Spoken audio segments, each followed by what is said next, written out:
TIAA is on a mission. Why? Because 54% of Black Americans don't have enough savings to retire. So in collaboration with big-name artists like Wyclef Jean, TIAA released Paper Right, new music inspiring a new financial future. With 100% of streaming sales going to a nonprofit that teaches students how to invest. Stream Paper Right now and help close the gap.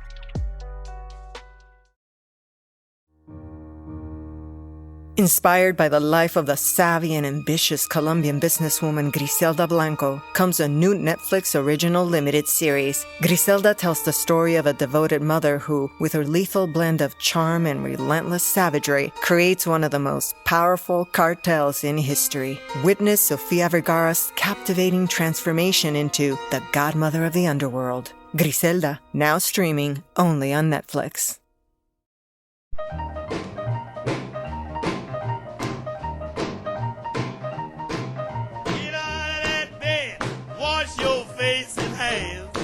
Hello and welcome to another episode of Before My Time. I am your host, Gelsey Laurie, and this week I am going to let you in on the history of jump blues.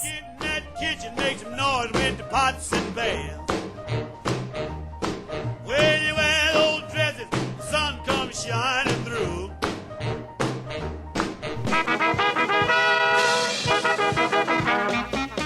We're here to entertain you. We'll sing your songs for good times, the best times. You can't go wrong. We'll two-step, a new step. It won't be long. When the Dixielanders are playing, soon you'll be swaying. So come on, sing along.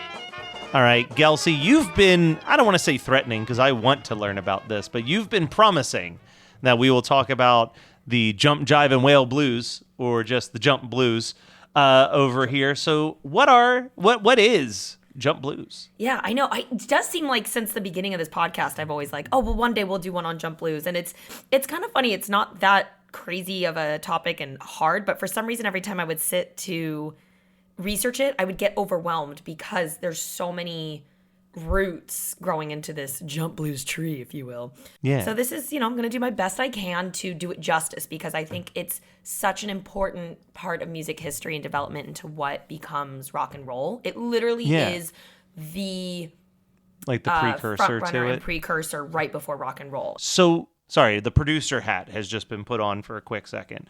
Okay. What if we work backwards? What if you tell us what jump blues is first, and then kind of explain the different branches that formulated into it that way? That is fucking nuts, Matt, because that's exactly what I was going to do. No shit. Oh, see, this is why we get along. I know. I was going to tell you what it is, and then I was going to go from the very beginning, not too far from the beginning, but kind of then tell you how we get to jump blues was how I was going to go about this. So, jump all right, blues, I'm ready. Strapped in. Teach me. Jump blues is an up-tempo style of blues and jazz in the 1940s. It was played by small groups featuring horn sections mainly. And again, it was the precursor to R&B, rhythm and blues, and rock and roll. And it evolved directly from the big bands of the 30s and early 40s. It mixes every style of Black music that came before it. So I will go into what those styles were and kind of where they all blend together to get what we know as jump blues. But a big reason that they became what they were, aside from mixing all the previous styles out of popularity, and it kind of, once it hit that popularity and excitement, then it took off. But the other reason was big bands were quite expensive. There was a lot of, they were big.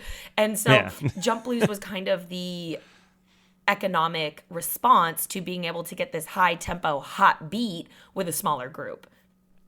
So it's kind of where, and a lot of, we'll stop there and now we're going to go back and then I will get into some popular jump blues songs that you might know. But we go back to kind of the earliest Black folk music of the U.S., which is gospel and blues. That's where we start. And so we all know what gospel is. It's more of that call and response and faithful music, which even that format does come later into a lot of call and response songs that we get when the bands start kind of they say something, the horn section hollers back. Louis Prima is really famous for doing that with Keely Smith and kind of having those call and response, and it becomes more of a gag and fun. But anyways, we get that there.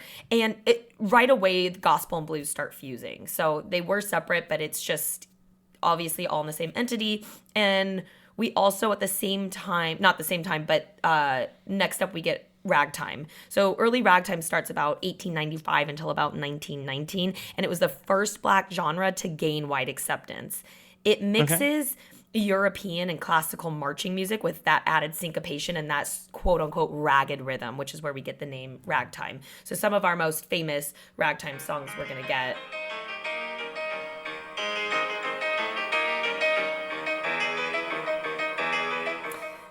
And this is probably the most famous. Yeah, The Entertainer. The Entertainer. Let's fast forward a little. Music starts to play. The Entertainer, the star of the show. Oh, you know the words. Great. Jesus. Get I out. only know it because of the Muppets.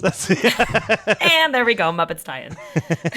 So that's where we get that going in. We do get some really famous composers out of that. Like one of the most well-known ragtime players, and it was kind of a ragtime jazz. So they start switching in from ragtime leads to this jazz music, which jazz basically is just a fusion of ragtime and blues. So that's the birth of that. And that grows out of the music scene in New Orleans in the early 1910s. We have the most famous ambassador probably of jazz is Louis Armstrong, nickname of Pops. Yep. But Jelly Roll Morton is probably one of also our forefathers out of the ragtime scene into jazz.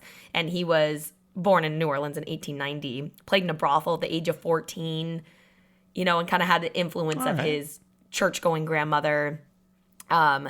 So he actually was secretly performing at brothels, and then when his grandmother found out, she kicked him out because that's a sin. So he began touring the South. By 1910, he was playing in Chicago, and by 1915, he was in New York, publishing new and popular songs. And then he ends up going into New Orleans and popularizing his New Orleans-style piano playing, which laid the groundwork for the stride and barrel house styles. So he's a huge starter of all that. So anyways, we get into also the Harlem Stride comes out of ragtime. And the Harlem Stride is basically like ragtime, but it has a lot more improvisational skills and sets in there. So ragtime was a more set, this is the music, but we start getting that improv in the Harlem Stride, which then obviously is what we know of jazz, is a lot of improv and whatnot. Harlem Stride was the bridge between ragtime and swing in New York in the 1920s and 30s. The sound is characterized by a left-handed 4-beat pulse alternating between a bass note and a mid-range chord, while the right hand plays a heavily syncopated, largely improvised melodies. So again, the Charleston is kind of more of a Harlem Stride. So we start getting those kind of like whatever. And then we're going to get, here's a Jelly Roll for you. Kind of still in that ragtimey. So this is still that ragtime, if you will. Then we get into Harlem Stride, which leads to jazz, which then now we're getting into swing, which is the dance music of the 1930s and 40s. Before we get quite into swing, there's a lot of like crossover times. So, it's like obviously all this music is leading into the next, but developing at the same time. Fats Waller is one of the most famous performers of the jazz scene in the 1920s and 30s, and he's often portrayed his skill as a pianist and composer. So he was out of the New York club scene and was soon in a lot of musicals and movies, but unfortunately he longed for recognition as a serious composer and died before that did happen. Now, this happens a lot with artists after they die, and we look back at music history. He does have that heavy weight of being, like we kind suddenly of go, oh, damn, they're great. Shit, yeah. And here's some famous. From your ankle up, This I'll is- say you sure are sweet. Fats Waller. From that down, there's just too much feet. Yes, your feet's too big. I'm pretty sure Fats Waller also did one of the more famous versions of Dem Bones. I think so, yeah. This is another. Yeah, like the left bone's connected to the knee bone or whatever, like that. This is a really famous Fats Waller, Ain't Misbehavin'. Yes. Is probably one of his most... Let's see. But you get a lot of that piano. That's where the jazz comes in. But you can hear that ragtime influence here where that swing beat is starting to come in as well. So, you know, these are kind of like those composers that are bridging these styles, and we're starting to get into what we will know eventually to get to jump blues. So now we're at swing music, which I said is the dance music of the 1930s and 40s, and we start getting big bands. And some of the most famous big band leaders and orchestra leaders, we have probably the one that everyone's going to know, Benny Goodman, with the most famous Sing, Sing, Sing. So this is a recording from Carnegie Hall, actually.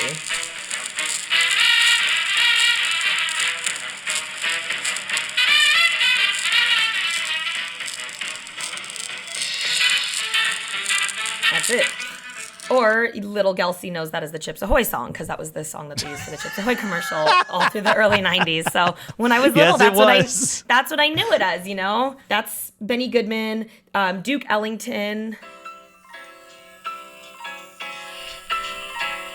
This is Take the A Train.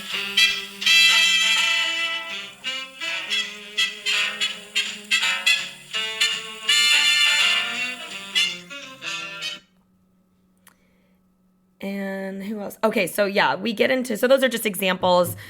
Lionel Hampton is another really famous one. Oh, I thought I had the Lionel Hampton. Oh, I didn't make it on here. That's okay. You get the idea. But yeah, we are starting to get, so all this music does come from the black music scene, and big bands, we start branching out a little bit. You know, we have Duke Ellington, Lionel Hampton, Cab Calloway. They are all black frontman orchestra leaders, but then you do have the Benny Goodmans, the Glenn Millers that come out that are kind of more, now you're getting the mainstream white scene, you know, and again, long-term stealing music left and right, but this is just how the development happened.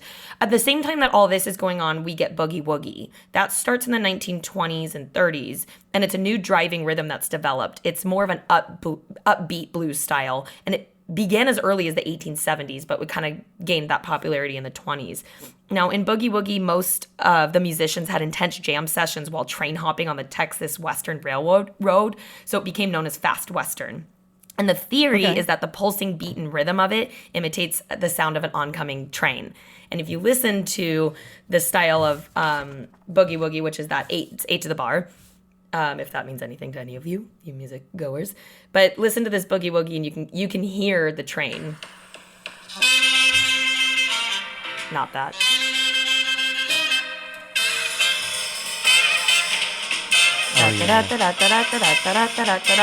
It's that rhythm of like a locomotion. I'd never. So then this is actually a boogie woogie song that really, this style is getting close to jump blues. We're putting our toe into that a lot with that song, but you kind of hear the dun da da da dun da da da, like that's that boogie woogie style. So swing bands started incorporating boogie woogie as it got more popular into their dance hits. Then you start getting, you know, Boogie Woogie Bugle Boy of Company B, and you get all these swing songs that start even saying Boogie Woogie because it was the new thing. Now this sets the stage for jump blues of the 1940s. Jump blues now, we have all this music before it, and it fuses blues and gospel, ragtime, the Harlem Stride, jazz, swing, and boogie woogie all into one. And if you listen to it, all of that, those elements are also what rock and roll incorporates and what rock and roll becomes, is a fusion of all that.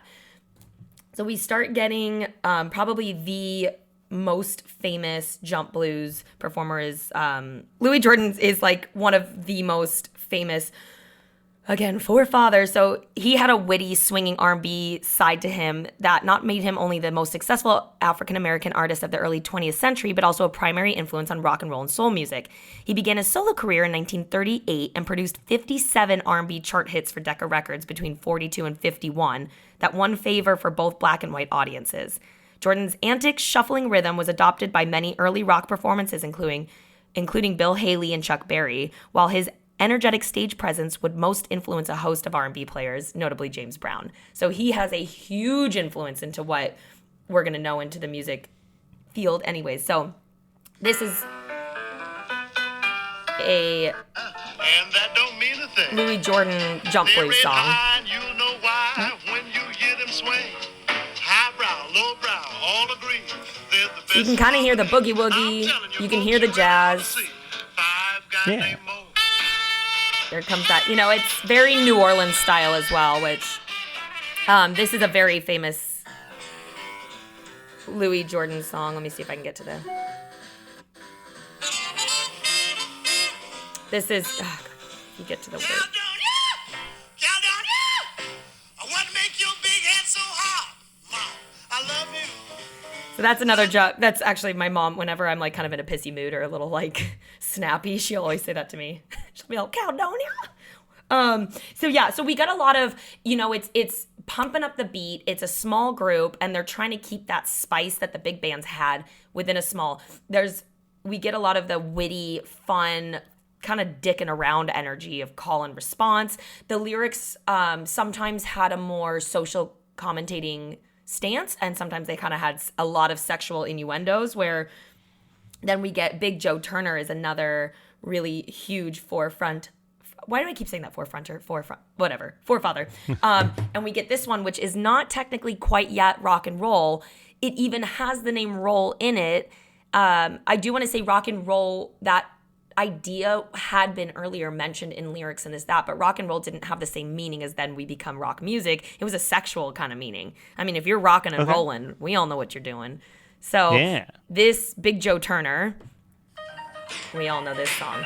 We're not quite to rock and roll yet, but we're getting close. We're getting there. Get out of that bed. Wash your face and hands. Get out of So we that got bed. Shake, Rattle, and Roll, Wash your which face and hands. this was covered. Yeah, this sounds like Shake, Rattle, and Roll It is. for sure, yeah. Oh, yeah. Oh. No, it trying to just get to. There we go. Shake, rattle, roll. Shake, rattle, roll. Which later does get covered as a rock and roll song. Yeah, by Bill Haley in the comments. Yes. Karina is another big Joe Turner jump blues song. We've talked a lot about Hound Dog, Big Mama Thornton, in previous episodes. So Big Mama Thornton is also a jump blues song. So it's kind of literally a lot of like songs that were then covered. So artists, recording studios started getting hold of like this popular music. But again, it is the early 50s at this point, and they're going, we can't sell black music on the radio. Let's give this music to these white guys.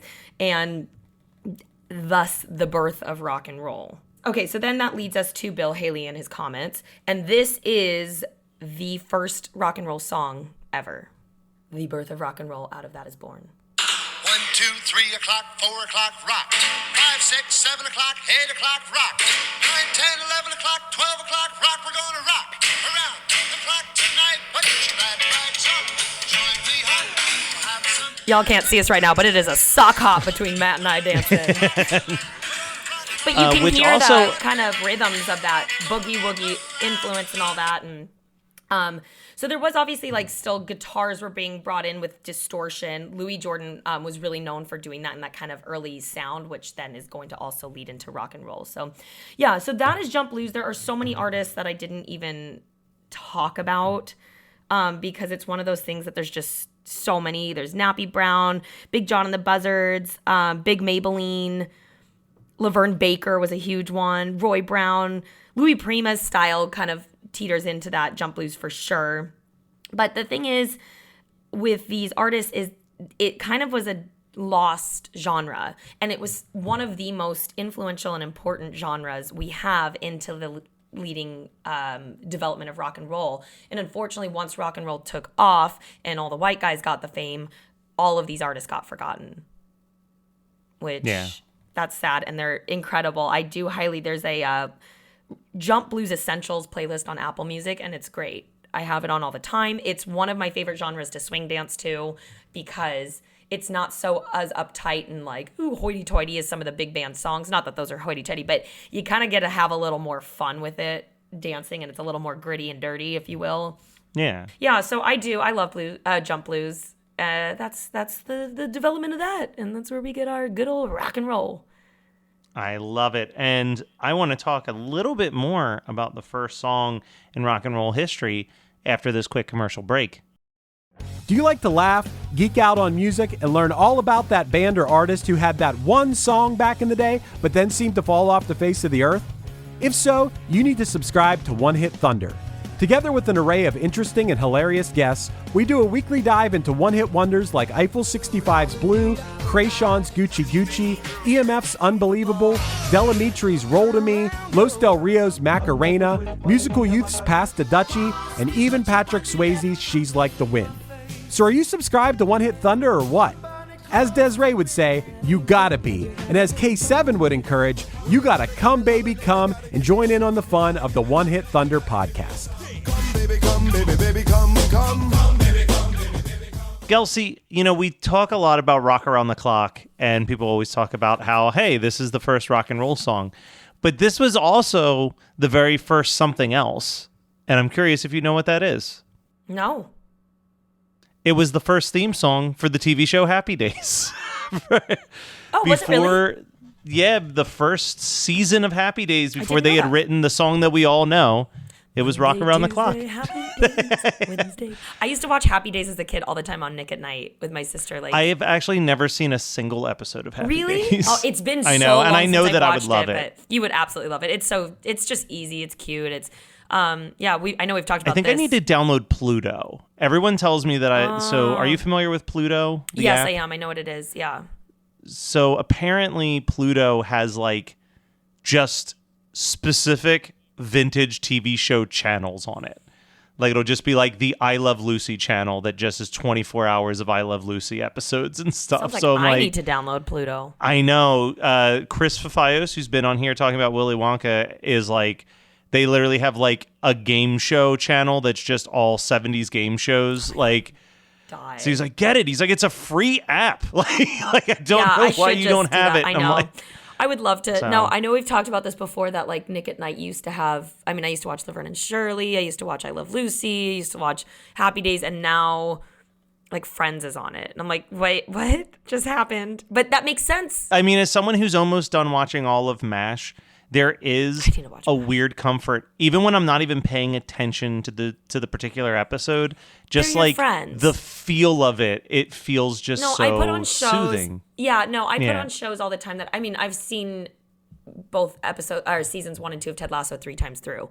And sometimes I'll put it on and I'm like, no, these are my friends now. When I'm lonely or sad, I don't need to be watching, but just hearing their voices, I'm like, oh, it's a little party. See, I don't even think it's not quite that for me because I don't have the nostalgia of MASH directly, but it's when I put it on, it takes me back to the Nick at Night days, right? It just feels suddenly I'm a 10-year-old kid that just has an old channel on. I put Powerpuff Girls on a couple weeks ago, out of nowhere. I was like, you know what I want to watch today? And the nostalgia and comfort of that. It was a Saturday morning and I put it on and it just took me back to being a kid Saturday morning. And I get that.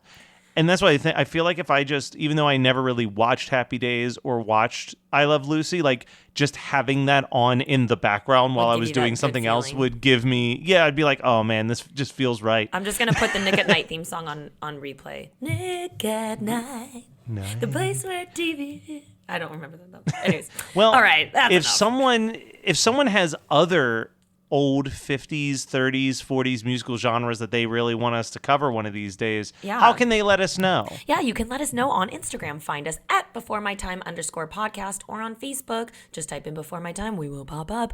Let us know there. And also, if you got a little extra free time, maybe write us a little review. 5 stars, Yeah, wanna? That helps us get in front of new listeners just like you. Thank you so much for tuning in each and every week. We hope to hear you. Oh my God, Matt, I can't talk today. I was doing so well. Jesus, the coffee's wearing off. This is good. You all are good. I appreciate you all. I love you. See you next time. There you go.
You're listening to the Geekscape Network.